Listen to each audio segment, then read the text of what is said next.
Step out of the car now. I don't care what you think you are." The words came sharp and dismissive, the kind spoken by a man who believed his badge placed him above consequence. On an ordinary afternoon at a roadside gas station, Officer Ryan Holloway chose his target, a calm black woman he assumed would comply, fold, and disappear quietly. What he didn't know was that Naomi Carter was not just another motorist passing through. She was the one person in that moment who could end his career with a single command. Before we go any further, comment where in the world you are watching from and make sure to subscribe because tomorrow's story is one you don't want to miss. The Texas sun hung high and relentless, bleaching the sky into a pale, endless blue as heat shimmered above the asphalt. The gas station sat just off Highway 281, a familiar stop for truckers, commuters, and families stretching their legs after long drives. Engines idled, fuel pumps clicked rhythmically, and the faint scent of gasoline mixed with hot concrete filled the air. Naomi Carter eased her silver sedan into a parking spot near the edge of the lot, away from the main cluster of vehicles. Her movements were deliberate, unhurried. She turned off the engine, letting the quiet settle around her before reaching for her phone. "Yes, I reviewed the files," she said calmly, her voice steady and measured as it carried through the car's speaker. "No inconsistencies yet, but I want another set of eyes on the timeline." There was nothing outwardly remarkable about her. Dressed in a simple navy blouse and dark slacks, she looked like any professional on her way between meetings. Her posture was relaxed, her expression composed, and yet there was a precision to everything she did, a quiet awareness that never seemed to rest. Outside, a pickup truck rumbled past, its tires crunching over loose gravel. A couple argued softly near the convenience store entrance. Somewhere in the distance, a car door slammed. Naomi ended the call with a soft tap, her eyes drifting briefly to the rearview mirror. Not out of fear, out of habit. She had learned long ago that awareness was not paranoia. It was survival. She opened the car door, stepping out into the heat as sunlight caught the edge of her face. The warmth did not seem to bother her. If anything, it sharpened her focus. She reached back in to grab a slim leather folder from the passenger seat, tucking it neatly under her arm. Her gaze swept the lot once, subtle, controlled, taking in exits, people, patterns. To anyone watching, it would have looked like nothing more than a casual glance. But Naomi noticed everything. A cruiser turned into the lot at the far entrance, its black and white frame cutting through the ordinary rhythm of the afternoon. Naomi did not react, not outwardly. She closed her car door with a quiet click and began walking toward the store, her steps even, her expression unchanged. Just another stop, just another day. At least, that was how it was supposed to look. Naomi had barely taken 3 steps toward the store when she felt it, the unmistakable weight of attention settling on her back like heat from an open flame. The cruiser that had turned into the lot slowed to a crawl, its engine humming low, deliberate. Officer Ryan Holloway sat behind the wheel, one arm draped over the door, his fingers tapping idly against the metal as his eyes locked onto Naomi with a narrow, calculating stare. His gaze did not wander. It did not hesitate. It fixed on her as if the rest of the world had simply faded away. He shifted in his seat, jaw tightening, then reached for the radio clipped near his shoulder, muttering something too low for anyone else to hear. The cruiser rolled forward another few feet, tires crunching softly over gravel, before coming to a stop at an angle that partially blocked Naomi's path to the entrance. Naomi slowed, not stopping, not reacting sharply, just enough to acknowledge the obstruction. Her eyes flicked once toward the vehicle, taking in the details in a single, efficient sweep. The officer's posture, the angle of the car, the distance between them. Then she continued walking, as if she had already decided he was not worth the interruption. That decision irritated him instantly. Holloway pushed the door open and stepped out, boots hitting the pavement with a heavy, intentional thud. He did not call out right away. Instead, he let his presence speak first, drawing attention from a nearby couple who paused mid-conversation, from a man at the pump who glanced over his shoulder. Holloway adjusted his belt, his hand hovering near it with casual familiarity, then finally spoke. Hey, you. His voice cut through the afternoon noise, sharp enough to turn heads. Naomi stopped. Slowly, she turned to face him, her expression composed, her posture straight but relaxed. There was no fear in her eyes, no visible frustration either, just a quiet readiness. "Yes, officer," she replied, her tone even, respectful without submission. Holloway took a few steps closer, closing the distance with a deliberate lack of personal space. His eyes moved over her, not quickly, but with a slow, assessing sweep that carried more judgment than curiosity. "You got a reason you're walking away from your vehicle like that?" he asked, his voice edged with accusation. Naomi tilted her head slightly, as if considering the question more than reacting to it.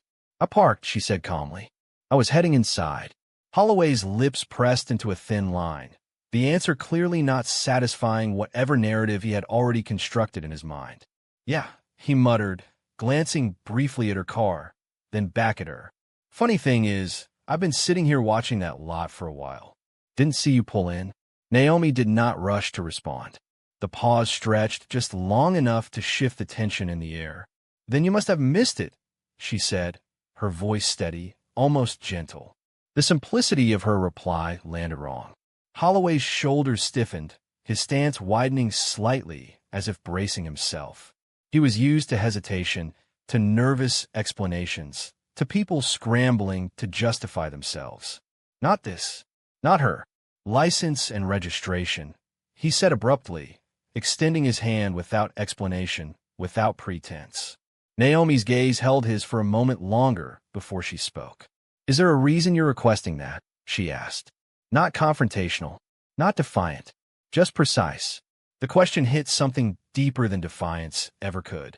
Holloway's expression hardened, the corners of his mouth pulling tight as irritation surfaced openly now. He took another step closer, his shadow falling across her. "I'll ask the questions," he snapped, his voice louder now, carrying across the lot. "You just do what you're told." Around them, the rhythm of the gas station shifted. Conversations quieted. Movement slowed. People were watching now, even if they pretended not to be. And Holloway, feeling that attention, leaned into it, his authority expanding to fill the space. Naomi stood still, the leather folder resting against her side, her breathing slow and controlled. There was a flicker in her eyes now, something sharper, more focused. Not fear, recognition. The moment had arrived exactly as she expected. And Officer Ryan Holloway had no idea he had just stepped into it. Naomi did not move. The stillness in her posture was not hesitation, but control so precise it felt deliberate, like every muscle in her body answered to a command far beyond the moment. Her eyes remained on Holloway, steady, unblinking, absorbing every shift in his expression as if cataloging it for later use. Slowly, she adjusted her grip on the leather folder at her side, then spoke, her tone unchanged. "Officer, I am asking for clarification. Am I being detained?" The question landed clean, measured, impossible to twist without exposing the lack of justification behind his actions. Holloway's jaw flexed. He was not used to being questioned this way. Not with calm, not with clarity, not in front of witnesses. He stepped closer, invading her space fully now, his presence heavy, intentional. "You're being investigated," he replied, voice tightening, as though the word itself gave him room to maneuver. "And right now, you're not cooperating." Naomi's gaze flicked briefly to his hand, hovering near his belt, then back to his face. "I have not refused anything," she said evenly. "You have not provided a lawful reason for your request." A faint murmur rippled through the nearby onlookers. A man by the pump lowered the nozzle slightly, fuel spilling a fraction before he caught himself. Someone else shifted their stance, angling for a better view. The tension was no longer subtle. It had weight now. Holloway noticed, and instead of easing back, he leaned into it. "You want to make this difficult?" he said, his voice rising just enough to carry. "Fine, turn around." Naomi did not comply immediately, not out of defiance, but because she was measuring something, timing, distance, consequence. "On what grounds?" she asked. Holloway's expression darkened. The thin restraint he had been holding on had snapped, not loudly, but completely. On my authority, he shot back. Each word clipped. That's all the grounds you need. Naomi exhaled slowly, the breath controlled, almost imperceptible. For a fraction of a second, her eyes shifted, not away, but through him, as if she had already seen how this would end. Then she spoke again, softer now, but somehow carrying more weight. Authority without cause is not authority, she said. It is liability. That word hit harder than anything before it. Holloway's posture stiffened, his shoulders squaring as if bracing against an unseen pressure. He reached forward suddenly, his hand closing around her upper arm. Not violently, but with enough force to assert control, to make a point. I said turn around. He repeated, lower now, more dangerous in its restraint. The contact did not startle Naomi. Her body absorbed it without flinching, her balance steady, her expression unchanged. But her eyes sharpened, the calm within them narrowing into something focused, precise. Around them, the atmosphere shifted again. The casual curiosity of the crowd gave way to something heavier, unease, anticipation. A woman near the entrance raised her phone slightly, the screen catching the light as it began to record. Naomi glanced at Holloway's hand on her arm, then back to his face. "You are making a mistake," she said quietly.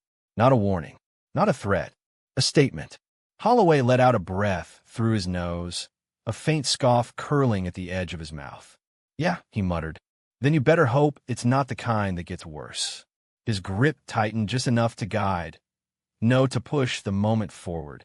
And Naomi, standing perfectly still in the center of it all, allowed it to unfold exactly as he intended, because she already knew how it would end. Holloway did not wait for compliance this time. The moment stretched thin, and he snapped it himself. His grip on Naomi's arm shifted from guiding to controlling, his fingers pressing harder as he turned her body with a force that was no longer subtle. "I'm done asking," he said, voice low and edged with irritation that had turned personal. Naomi's body followed the movement without resistance, her balance adjusting seamlessly as he pivoted her toward the cruiser. The leather folder slipped slightly under her arm, but did not fall. Her composure remained intact, her breathing steady, her eyes forward. "You are escalating this unnecessarily," she said, her tone even, almost quiet beneath the growing tension. Holloway let out a sharp exhale, the sound carrying frustration he could no longer mask. "No," he shot back, tightening his hold as he moved her closer to the vehicle. "You escalated it the second you decided not to cooperate." The words were louder now, meant for the small audience gathering around them. A man leaned against a pump phone, raised chest high. A woman near the entrance stood frozen, keys dangling from her hand. Even the clerk inside the store had paused behind the glass, watching. Holloway could feel their attention, and instead of shrinking from it, he drew strength from it, his posture swelling with performative authority. He reached the side of the cruiser and pressed Naomi forward, positioning her hands against the warm metal of the hood. The heat from the sun radiated through the surface, but Naomi did not react. Her palms rested where he placed them, fingers relaxed, shoulders steady. "Spread your hands," Holloway ordered. Naomi complied slowly, deliberately, every movement controlled, as if she refused to let his urgency dictate her pace. That restraint, that refusal to mirror his aggression, only sharpened his agitation.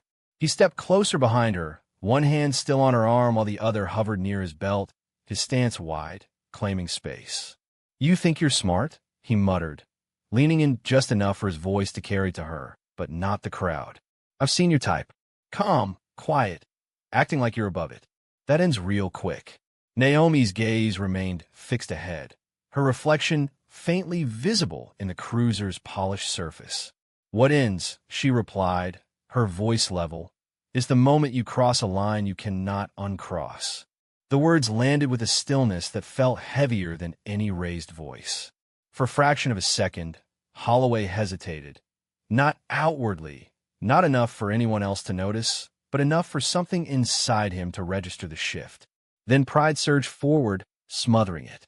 His hand moved again, this time firmer, pressing her shoulder down slightly against the hood.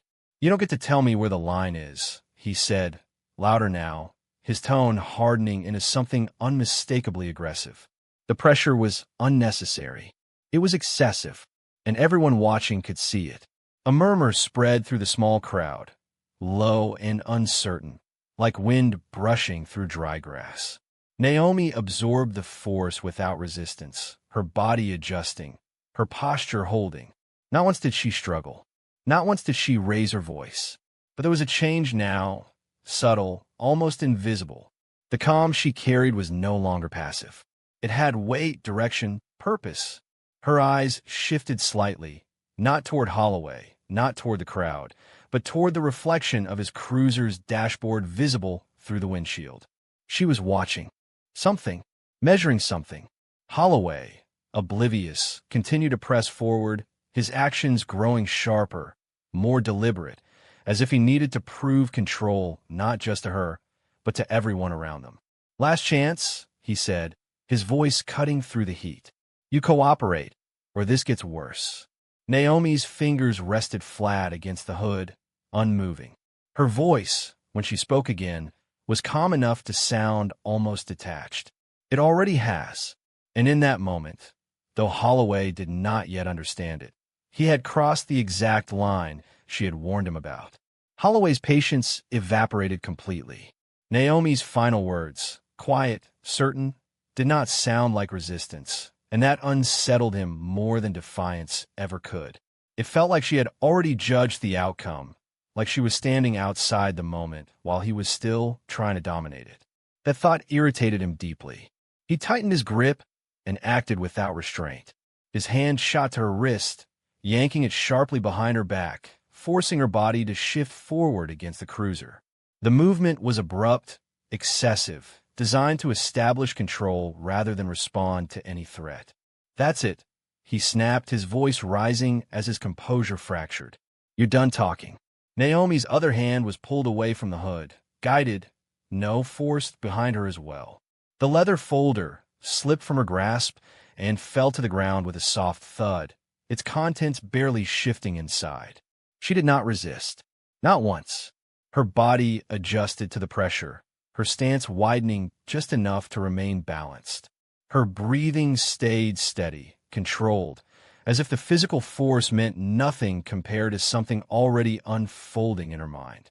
Around them, the atmosphere tightened instantly. The casual observers were no longer passive. Phones were raised openly now. A man near the pump took a step closer, his brow furrowed.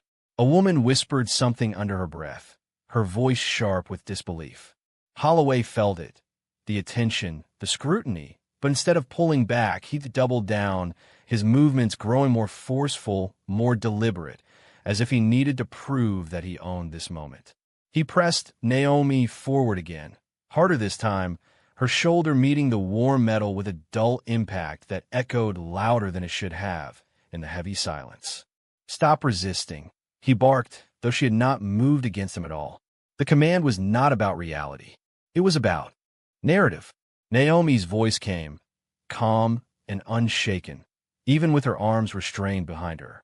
"I am not resisting," she said clearly, loud enough for the nearby witnesses to hear. Each word was precise, deliberate, placed exactly where it needed to be. That only fueled him further. Holloway reached for his cuffs, the metal glinting briefly in the sunlight as he snapped one around her wrist with unnecessary force. The sound cut through the air, sharp and final. He moved to secure the other, his grip firm, his posture rigid with a sense of control he believed he still held. But there was something he did not notice, something subtle, almost invisible beneath the surface of the chaos. Naomi's gaze shifted slightly, her eyes tracking not him, not the crowd, but the reflection of the fallen phone near her feet. The screen was still lit, still recording, still transmitting. Her voice, when she spoke again, was softer now, directed not just to Holloway, but at something beyond him. "You should think very carefully about what you do next," she said. Holloway let out a short, dismissive breath, securing the second cuff with a decisive motion. "I already have," he replied, his tone thick with misplaced certainty. He straightened slightly, still holding her arm, still anchored in the belief that he controlled every inch of the situation. Naomi did not argue. She did not struggle. She simply stood there, restrained, composed, her eyes steady, her presence unchanged. And in that stillness, while Holloway tightened his grip, while the crowd watched, while the phone on the ground captured everything, something else had already begun to move, unseen, unheard by him. The moment he thought he had sealed his authority was the exact moment he had sealed his fate. Holloway adjusted his stance, his grip still firm on Naomi's arm, as if anchoring himself to the authority he believed he commanded. The cuffs were secured now, metal resting tight against her wrists, a visible declaration of control. He took a half-step back, scanning her quickly, then the surrounding crowd, his chest rising with a slow, deliberate breath as he settled into what he thought was the end of the encounter. "You're going in," he said flatly, reaching toward his radio with one hand. "Failure to comply, obstruction, we'll sort the rest downtown." His tone carried a rehearsed confidence, the kind built on repetition rather than reflection. Naomi remained still, her posture unchanged despite the restraint. The sunlight traced the edge of her face, illuminating the calm that had not wavered once since the moment began. Her gaze shifted slightly, not toward the crowd, not toward the fallen phone, but toward the cruiser itself. Specifically, the radio mounted inside, its faint static barely audible over the hum of the afternoon. "You are making a formal decision now," she said quietly, her voice steady, almost conversational. Holloway let out a short breath, something between a laugh and a scoff. "Yeah," he replied, glancing at her with narrowed eyes. "That's kind of how this works." Naomi tilted her head, just enough to meet his gaze directly again. There was something different now. Not urgency, not fear, but a clarity that felt final. "Then you should listen carefully," she said, "because this is the last moment you have to correct it." The words did not rise in volume, but they carried further than anything shouted. A few of the onlookers exchanged glances, sensing the shift even if they could not name it. Holloway's lips curled slightly, his expression tightening into something dismissive, almost amused. He leaned in closer, just enough for his voice to drop, though still audible to those nearby. "You really think you're in a position to warn me?" he said, a faint shake of his head following. "You're in cuffs." Naomi's eyes did not leave his. "And you're on record," she replied. A brief silence followed, thin, charged, waiting. Holloway's hand paused near his radio for a fraction of a second, the smallest hesitation, quickly buried under a surge of irritation. He pressed the button anyway, his voice firm as he began calling in the stop, listing details with clipped efficiency. Each word he spoke tightened the situation further, sealing it into something official, something harder to undo. Naomi listened, unmoving, her attention fixed not on the content of his call, but on the act itself. When he finished, lowering the radio, she spoke once more. "You might want to check that channel again," she said, her tone unchanged, but now carrying a quiet certainty that did not belong to someone in her position. Holloway gave a brief, humorless exhale, shaking his head as if dismissing a stubborn inconvenience. "I think I've got it handled," he replied, straightening his posture. "Whatever story you're building, save it for the judge." He reached for her arm again, preparing to guide her toward the cruiser, his grip firm, his movements decisive. In his mind, the moment was over. The outcome was already written. Naomi did not resist. She did not argue. She simply allowed him to take that final step, to commit fully, to remove the last chance he had to stop what was already set in motion. And as he moved, confident and certain, the faint static from the cruiser's radio began to shift, subtle at first, then sharper, as if something on the other end had finally decided to speak. The static sharpened into a clear, commanding voice that cut through the heat like a blade. "Unit 47, confirm. Did you just detain Naomi Carter?" The tone was not casual. It carried weight, urgency, and something else, authority that did not need to be announced twice. Holloway froze mid-motion, his hand still gripping Naomi's arm as he had begun to guide her toward the cruiser. For a fraction of a second, his body locked in place, as if the words had physically interrupted him. His eyes flicked toward the radio inside the vehicle, brows pulling together. "Dispatch," he replied, forcing steadiness into his voice, though a faint strain crept in. "Affirmative. Conducting a lawful detention."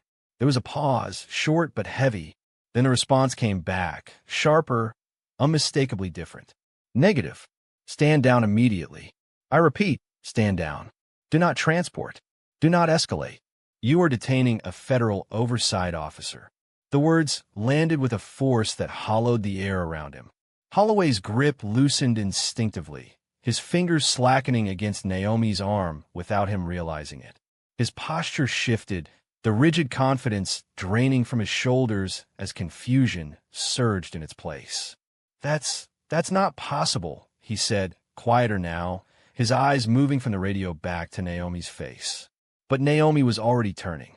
Slowly, deliberately, even with her hands restrained behind her, she pivoted just enough to face him, her expression unchanged, her gaze steady and unwavering. The crowd, sensing the shift, fell into a deeper silence. Phones remained raised, but no one spoke now. The moment had changed. Completely. "Officer Holloway," Naomi said, her voice calm, precise, carrying clearly across the space between them. She did not raise it. She did not need to. "You have just placed a federal internal affairs commander under unlawful detention, on record, in public, and under active transmission." Each word settled into him, piece by piece, dismantling the certainty he had been standing on.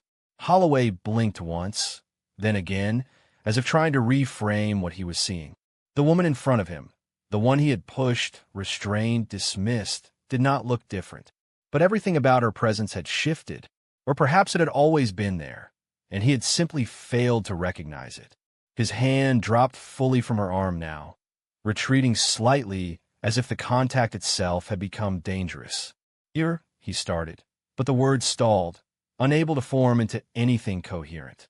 Naomi held his gaze. "You were given multiple opportunities to stop," she continued. "You chose not to." The radio crackled again, louder this time, layered voices overlapping, urgency bleeding through. "All units en route. Repeat, all units en route. Maintain position." The sound seemed to echo in Holloway's chest. His breathing shifted, no longer controlled, no longer measured. It came quicker now, uneven, as realization forced its way through every assumption he had made. He glanced at the crowd, at the phones, the witnesses, the stillness of it all. Then back at Naomi, his eyes searching for something that might undo what had just been confirmed. There was nothing there. No doubt. No hesitation. Just the same composed, unshakable calm that had been present from the beginning. Only now it was no longer misread as passivity. It was authority, real authority, and it dwarfed his completely. Holloway took a small step back, his boots scraping lightly against the pavement, the sound louder than it should have been. His mouth opened, then closed again, his thoughts scrambling, colliding, collapsing under the weight of what he had done. Naomi remained where she was, restrained but unmoved, her posture steady, her eyes fixed on him as the distant sound of approaching sirens began to rise, low at first, then building, growing closer with every passing second. And for the first time since this began, Officer Ryan Holloway understood exactly who he had put his hands on and exactly what it was going to cost him. The sirens grew louder, no longer distant, but closing in fast, their layered tones cutting through the heavy stillness of the gas station. Holloway stood frozen, his body caught between instinct and disbelief, as 3 black SUVs and 2 additional patrol units surged into the lot in rapid succession. Tires rolled over gravel with sharp authority, doors opening almost in unison. Men and women stepped out with purpose. Plainclothes agents, command presence unmistakable, their movements efficient, controlled, and entirely focused. One of them, A tall man in a dark suit with a badge clipped at his waist moved straight toward Naomi without hesitation. His eyes flicked once to the cuffs on her wrists, then to Holloway, and something in his expression hardened instantly. "Uncuff her. Now." The command was not loud, but it carried absolute finality. Holloway did not respond right away. His hand hovered uselessly near his belt, his mind struggling to catch up with the reality unfolding around him. The authority he had relied on minutes ago now felt thin, fragile, like something already slipping through his fingers. He started, but the words failed him. The agent took one step closer, his presence filling the space Holloway had once dominated. "That was not a suggestion," he said, his voice cutting clean and controlled. "Remove the cuffs." Holloway moved then, slowly, mechanically. His hands, no longer steady, reached for the key. The metal clicked as the first cuff released, then the second. Naomi lowered her arms calmly, rolling her shoulders once as if shedding something far less significant than what had just occurred. She did not rush. She did not react outwardly. She simply stepped forward, free again, her posture returning to its natural, composed alignment. The agent turned slightly toward her, his tone shifting with immediate respect. "Mom." Naomi gave a small nod, acknowledging him, then shifted her gaze back to Holloway. The silence that followed was heavier than anything before it. Holloway stood there, hands empty now, his authority gone, replaced by the unmistakable weight of consequence. Around them, the crowd remained fixed in place, phones still raised, every second captured. The agent turned back to Holloway, his expression now cold, precise. "Officer Ryan Holloway," he said, "you are being detained pending investigation for unlawful use of force, abuse of authority, and violation of federal civil rights statutes." The words landed like a verdict already decided. Holloway's face drained of color, his mouth parting slightly as if searching for air, for explanation, for anything that might reverse what was happening. "Wait, there's been a misunderstanding," he said, his voice uneven, the confidence completely gone. "She didn't identify herself. You were given multiple directives to stand down." The agent cut in, his tone sharpening just enough to silence him. "You ignored all of them."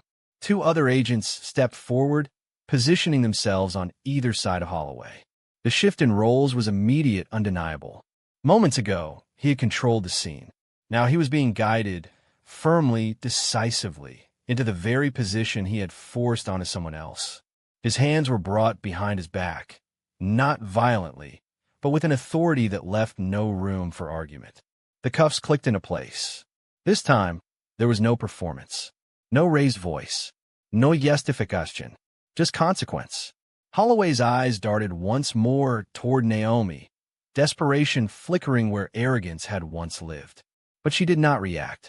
She simply watched, her expression calm, her gaze steady, as the system he had tried to manipulate closed around him instead. The sirens faded into the background, replaced by the quiet weight of justice settling into place. And in the center of it all, Naomi Carter stood exactly as she had from the beginning, composed, unshaken, and now fully revealed as the authority that had been there all along. The tension that had gripped the gas station began to dissolve, not all at once, but in slow, steady layers, like heat lifting off the asphalt as a cloud finally passed overhead. The agents moved with quiet efficiency, guiding Holloway away from the center of the scene, his earlier defiance reduced to silence. The crowd, once frozen in uneasy anticipation, shifted again, shoulders lowering, breaths releasing, voices returning in hushed tones that carried a different energy now. Not fear, not uncertainty, something closer to relief. Naomi Carter remained where she stood for a moment longer, her gaze following the final movements as Holloway was placed into the back of a waiting vehicle. There was no triumph in her expression, no visible satisfaction, only a calm acknowledgement that the process had unfolded exactly as it needed to. One of the agents approached her again, holding out the leather folder that had fallen earlier. "Ma'am," he said, his tone respectful, measured. Naomi accepted it with a small nod, brushing a faint trace of dust from its edge before tucking it securely under her arm once more. The gesture was simple, almost ordinary, yet it marked a return, a quiet reset to the rhythm that had been interrupted. Around her, the bystanders began to disperse. Phones lowered. Conversations resumed, though softer now, more thoughtful. A man who had been recording slipped his device into his pocket, shaking his head slightly as if still processing what he had witnessed. A woman near the entrance exhaled deeply, her posture easing as she turned back toward her car. The weight of the moment lingered, but no longer pressed down. It had shifted into something else, something settled. Naomi turned toward her vehicle, her steps unhurried, her posture unchanged. The same composure she had carried into the moment remained intact as she reached the driver's side door. She paused briefly, her hand resting on the handle, and allowed herself a single glance across the lot. The scene was already returning to normal. Engine started. Doors closed. The ordinary rhythm of the day resumed, as if the disruption had been absorbed and resolved by something larger than any one person. The agent who had first approached her stood a short distance away, watching with quiet respect. Their eyes met for a brief moment. No words were exchanged. None were needed. Naomi opened the door and slid into the driver's seat, placing the folder carefully on the passenger side before starting the engine. The familiar hum filled the space, grounding, steady. She adjusted the mirror with a small, precise movement, her reflection meeting her gaze for just a second. Calm, focused, unchanged. As she pulled out of the parking spot, the last of the official vehicles began to clear the area as well, their presence no longer required. The sirens were gone now. The urgency had passed. All that remained was the quiet certainty that the line had been drawn and it had held. Naomi guided her car back onto the highway, merging seamlessly into the flow of traffic. The road stretched ahead, open and steady, the horizon untouched by what had just taken place behind her. And in that forward motion, in that return to purpose and routine, there was something unmistakable, justice, not loud or dramatic, but firm, present, and complete.